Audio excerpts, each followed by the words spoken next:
Hello friends, welcome to our YouTube channel IPO Invest. I hope everyone is doing fine. तो हम इस video में ये सीखने वाले हैं कि किसी आईपीओ को एनालाइज कैसे करते हैं, और मैं आज आपको इतना सिखा दूंगा कि आपको एक बेसिक अंडरस्टैंडिंग हो जाए किसी आईपीओ में इन्वेस्ट करने से पहले। तो उसके लिए वीडियो थोड़ी लंबी वीडियो होने वाली है, तो यदि आपके पास अभी टाइम नहीं है या कहीं बिजी हैं तो आप इस वीडियो को सेव कर सकते हैं और इसको बाद में आराम से बैठकर देख सकते हैं। तो चलिए समझने का प्रयास करते हैं कि किसी आईपीओ को कैसे एनालाइज करते हैं। तो जो सबसे पहली इंफॉर्मेशन हमें ये जाननी होती है कि एग्जैक्टली व्हाट कंपनी क्या करती है, what exactly the company do. So this will be the first thing that I will we will try to understand. तो इसके लिए बहुत सारे प्लेटफॉर्म है, बहुत सारे वेबसाइट्स हैं जहां से आपको ये इंफॉर्मेशन मिल जाती है आईपीओ में कि आईपीओ कंपनी इंट्रोडक्शन और कंपनी क्या काम करती है। मेन लाइन आईपीओ के लिए तो हम भी अपने वेबसाइट जो कि ipoinvest.in है उसके ऊपर मेन लाइन आईपीओ की एनालिसिस हम भी डालते हैं। बट एसएमई आईपीओ के लिए हम लोग अभी नहीं डाल रहे हैं, बट आपको और भी बहुत सारे वेबसाइट्स हैं जहां से आपको एसएमई आईपीओ के अपडेट्स और के बारे में एसएमई आईपीओ के अपडेट्स के बारे में आपको पता चल जाएगा। बैकग्राउंड साउंड कुछ आ रहा होगा तो प्लीज उसको इग्नोर कीजिएगा, क्योंकि रात के 1 बजे हैं और मैं वीडियो रिकॉर्ड कर रहा हूँ। रेमस फार्मा के बारे में हम लोग ये जानने की कोशिश करते हैं कि रेमस फार्मा आखिरकार करती क्या है। तो जैसा नाम में है कि ramus pharma, so it is a pharma company जो कि बेसिकली मैन्युफैक्चरिंग में नहीं है, मार्केटिंग और डिस्ट्रीब्यूशन में है।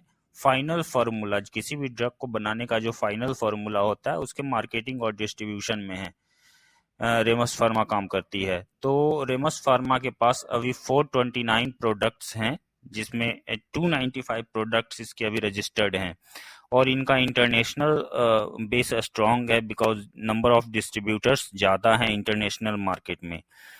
So, on the basis of all this information, now we know that कि रेमस फार्मा क्या काम करती है। अब जो नेक्स्ट मैं इसमें चेक करता हूँ, जनरली जब मैं किसी आईपीओ में इन्वेस्ट करता हूँ तो मैं जनरली फाइनेंशियल फिगर्स पे ज़्यादा फोकस करता हूँ, तो उसके बारे में हम लोग थोड़ा डिटेल में अभी जानेंगे कि क्या हमें देखना चाहिए। Basically means the basic things, हम लोग को क्या चेक करना चाहिए। तो जो सबसे पहली चीज मैं चेक करता हूँ वो होता है PAT, profit after tax. PAT हमेशा इंक्रीजिंग नंबर में होना चाहिए year on year. Like ramus pharma के लिए यदि आप चेक करेंगे तो रेमस फार्मा का जो पैट है वो 20 में 81.16 लाख था, उसके बाद फिर 102.58 है, ये सारे फिगर लैक्स में है। 102.58 है, उसके बाद फिर 338.57 है। तो सारा पैट का जो नंबर है पिछले 3 सालों में वो बढ़ता हुआ ही दिख रहा है। ठीक है, और दूसरी चीज उसके बाद जो हम इसमें चेक करते हैं कि जो इसकी बोरोइंग है वो बोरोइंग डिक्रीज होनी चाहिए या तो फिर कांस्टेंट रहनी चाहिए। तो जैसा कि आप इसके बोरोइंग सेगमेंट में देखेंगे तो 20 में इसने 35 लैक्स की बोरोइंग की थी, उसके बाद फिर 27 लैक्स की बोरोइंग की, उसके बाद 19 लैक्स की, फिर 947 लैक्स की बोरोइंग की है। तो ऊपर से तो 22 तक सही आ रही थी, लेकिन यहाँ जो इन्होंने बोरोइंग की है वो थोड़ा ज्यादा, बट उसको कवर करने के लिए हम लोग नेक्स्ट सेगमेंट देखते हैं। नेक्स्ट चीज जो इसमें देखना है वो अपने को देखना है रिजर्व और सरप्लस। रिजर्व और सरप्लस इंक्रीजिंग नंबर होना चाहिए। यदि रिजर्व और सरप्लस इंक्रीजिंग है तो कंपनी बेसिकली फंडामेंटली ठीक ठाक है। तो रिजर्व एंड सरप्लस देख लेते हैं रेमस फार्मा का। रिजर्व एंड सरप्लस 201.03, 303.61, 543, उसके बाद 1603। तो यहाँ जो इन्होंने बोरोइंग की है 947 लैक्स की, वो यहाँ आपको इनके रिजर्व में दिख जाएगी। तो रिजर्व और सरप्लस के हिसाब से एक मुझे फाइनेंशियली ये कंपनी सही में मतलब एसएमई में मुझे ठीक ठाक लग रही है, सही लग रही है। उसके बाद जो हम देखते हैं इसके केपीआईज की परफॉर्मेंस इंडिकेटर्स जो होते हैं, जो इसमें सबसे पहला है वो आरओई है। आरओई का जो मेन मतलब है रिटर्न ऑन इक्विटी। इसको समझने के लिए आप एक बेसिक चीज समझिए कि यदि शेयर होल्डर ने 1 रुपया इन्वेस्ट किया है और उसके ऊपर 20% का आरओई है, तो इसका मतलब ये है कि कंपनी 1 रुपये के ऊपर ऊपर 20 पैसे का प्रॉफिट अर्न कर रही है। उसी तरह यदि जैसे इसमें इसके लिए रेमस फार्मा में ROE 70% है, तो 70% का मतलब ₹1 के ऊपर कंपनी 70 पैसे प्रॉफिट अर्न कर रही है। नेक्स्ट जो KPI है वो ROCE है। ROCE का मतलब है कंपनी टोटल कैपिटल के ऊपर कितना प्रॉफिट अर्न कर रही है। उसके बाद डेब्ट टू इक्विटी रेशियो है। डेब्ट टू इक्विटी रेशियो का मतलब है टोटल डेब्ट, टोटल जितना कंपनी के का कर्ज है उसके रेशियो में टोटल इक्विटी कितनी है। जनरली वन से नीचे होना चाहिए, कंपनी ज्यादा साउंड समझी जाती है फाइनेंशियली। जब आप रेमस फार्मा का डेब्ट टू इक्विटी देखेंगे तो इसकी भी इक्विटी 0.03 है, यानी डेब्ट इस कंपनी के ऊपर काफी कम है। उसके बाद फिर EPS कंपनी का यदि आप देखेंगे, अर्निंग पर शेयर, अर्न इसका जो बेसिक फॉर्मूला है कि जो टोटल प्रॉफिट है कंपनी का उसको डिवाइड किया जाता है टोटल नंबर ऑफ शेयर्स जो है कंपनी में अवेलेबल उससे। तो हायर EPS जो बेसिक आप नोट कर सकते हैं कि हायर अगर EPS है तो वो बेटर है। जो इसमें नेक्स्ट KPI है वो RONW है, इसका मतलब रिटर्न ऑन नेट वर्थ। तो बेसिक जो एक अंडरस्टैंडिंग होती है KPIs की कि आप लोगों को क्या क्या चेक करना चाहिए। जैसे ROE है तो ROE हायर साइड होना चाहिए, EPS हायर साइड होना चाहिए, ROCE डेब्ट टू इक्विटी कम होना चाहिए 1 से। तो इन सब चीजों को आप ब्रीफली देख सकते हैं, जो आप एक वन साइट में देख के आप लोग को पता चल सकता है कि अच्छा मुझे इन्वेस्ट करना या नहीं करना। और बाकी यदि आप लोग को और कोई कंफ्यूजन है इस इंडिकेटर्स के बारे में तो आप मुझे कमेंट सेक्शन में बता दीजिएगा। यदि होगा पॉसिबल तो मैं इसके लिए एक सेपरेट वीडियो इंडिकेटर्स के ऊपर बना दूंगा।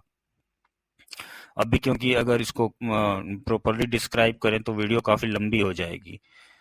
अब इसमें उसके बाद जो नेक्स्ट थिंग है वो IPO रिजर्वेशन है कि किसको कितना अलॉट किया गया है, शेयर्स किसको कितने अलॉट किए गए हैं।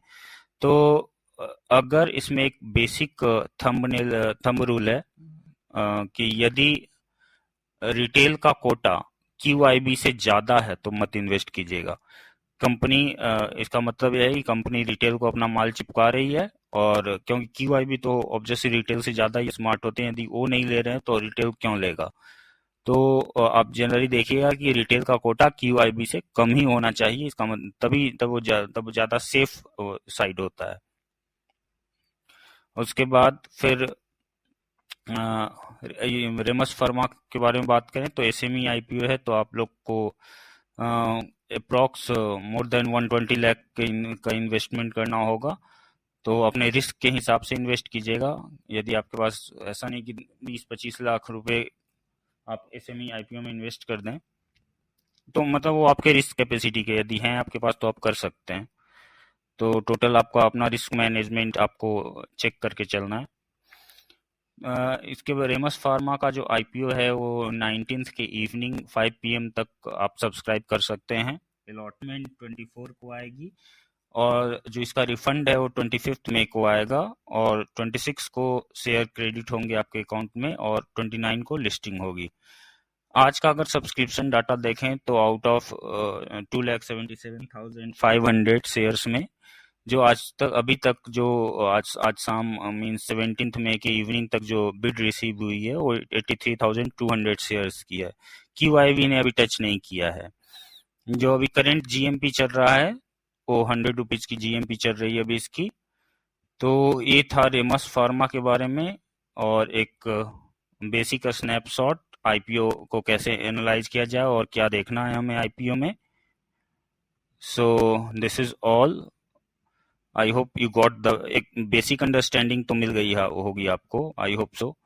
सो if you like this video please hit like और dislike button. You can see if you find this informational, यदि आपको लग रही है कि इंपॉर्टेंट वीडियो है अपने फ्रेंड्स के साथ शेयर कर सकते हैं इसको। यदि चैनल सब्सक्राइब कर लिया है तो बहुत बहुत धन्यवाद, नहीं सब्सक्राइब किया है तो कोई नहीं, आराम से कर लेना। Thank you.